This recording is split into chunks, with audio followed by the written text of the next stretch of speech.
Hello everyone, कैसे हो आप सब। आशा है आप अच्छे होंगे। चलिए जान लेते हैं। इस वीडियो में देश विदेश के सभी जगह की ताज़ा खबरों को सिर्फ कुछ मिनट में। लेकिन दोस्तों, उससे पहले आप यह वीडियो किस जगह से देख रहे हैं हमें कमेंट करके ज़रूर बताएं, और चैनल पर नए हैं तो चैनल को ज़रूर से ज़रूर सब्सक्राइब कर लें। तो चलिए दोस्तों, बढ़ते हैं आज की मुख्य खबरों की तरफ। उत्तर प्रदेश के रामपुर में पुलिस मुठभेड़ के दौरान एक गो तस्कर को गिरफ्तार किया गया।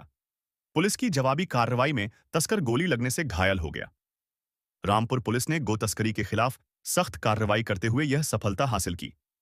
घायल तस्कर को इलाज के लिए अस्पताल में भर्ती कराया गया है और पुलिस मामले की जांच कर रही है।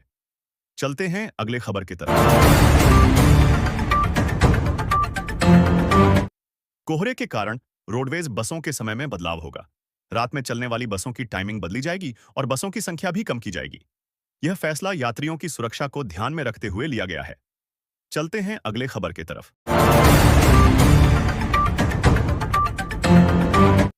केंद्रीय मंत्री पीयूष गोयल ने कहा कि भारत विश्व की तीसरी सबसे बड़ी अर्थव्यवस्था बनेगा। उन्होंने कहा कि देश में हर वर्ग सशक्त हुआ है और भारत तेजी से विकास कर रहा है। गोयल ने भारत की आर्थिक नीतियों और विकास पर जोर दिया। उनका कहना है कि भारत की अर्थव्यवस्था में सुधार हो रहा है। चलते हैं अगले खबर की तरफ। उत्तर प्रदेश में अब ब्रेन स्ट्रोक के मरीजों को जिला अस्पतालों में भी इलाज मिलेगा। सभी जिला अस्पतालों को मेडिकल कॉलेजों से जोड़ा जाएगा, जिससे मरीजों को बेहतर और त्वरित चिकित्सा सुविधा उपलब्ध हो सके। सरकार का लक्ष्य है कि स्ट्रोक के मरीजों को समय पर सही इलाज मिले और उनकी जान बचाई जा सके। यह पहल राज्य के स्वास्थ्य सेवाओं को सुदृढ़ करने की दिशा में एक महत्वपूर्ण कदम है। चलते हैं अगले खबर की तरफ।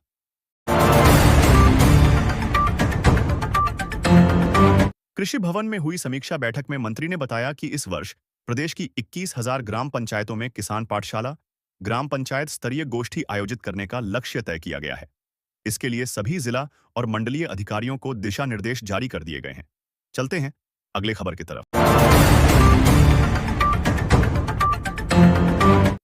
उत्तर प्रदेश में भाजपा ने नए प्रदेश अध्यक्ष की घोषणा के साथ राष्ट्रीय परिषद के 120 सदस्यों की सूची जारी की है, जिसमें प्रधानमंत्री नरेंद्र मोदी, रक्षा मंत्री राजनाथ सिंह, मुख्यमंत्री योगी आदित्यनाथ तथा उप मुख्यमंत्री ब्रजेश पाठक और केशव प्रसाद मौर्य प्रमुख रूप से शामिल हैं। चलते हैं अगले खबर की तरफ। उत्तर प्रदेश में क्रिसमस और नव वर्ष के अवसर पर शराब की दुकानें अब रात 11 बजे तक खुली रहेंगी। आबकारी विभाग ने इस संबंध में निर्देश जारी कर दिया है। यह फैसला त्योहारों के दौरान शराब की बिक्री को बढ़ावा देने और लोगों को सुविधा प्रदान करने के उद्देश्य से लिया गया। चलते हैं अगले खबर की तरफ। अगले खबर की तरफ। उत्तर प्रदेश में सामूहिक विवाह योजना के अंतर्गत पिछले 8 वर्षों में 4 लाख से अधिक बेटियों का विवाह संपन्न हुआ है। इस योजना के तहत 21,000 आवेदन स्वीकृत किए गए हैं, जिससे गरीब परिवारों को अपनी बेटियों की शादी करने में मदद मिली है। यह योजना राज्य सरकार द्वारा चलाई जा रही है, जिसका उद्देश्य सामाजिक कल्याण और बेटियों के विवाह में सहायता प्रदान करना है। चलते हैं अगले खबर की तरफ।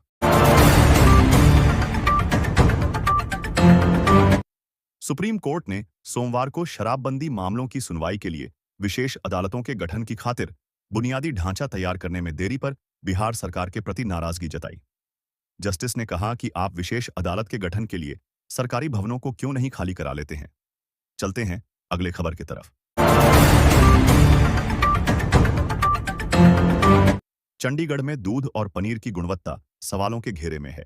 एफएसएसएआई की रिपोर्ट के अनुसार पिछले 3 वर्षों में हर तीसरा सैंपल मानकों पर फेल हुआ है।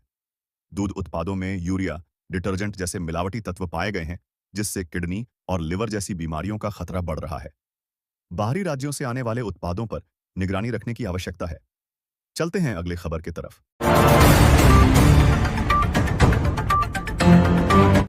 उत्तर प्रदेश के आजमगढ़ जिले में एक दुखद घटना घटी, जहां एक ट्रक ने खड़ी बस को टक्कर मार दी। इस दुर्घटना में एक व्यक्ति की जान चली गई, जबकि 4 लोग गंभीर रूप से घायल हो गए। घायलों को तत्काल अस्पताल में भर्ती कराया गया है और पुलिस मामले की जांच कर रही है। चलते हैं अगले खबर की तरफ।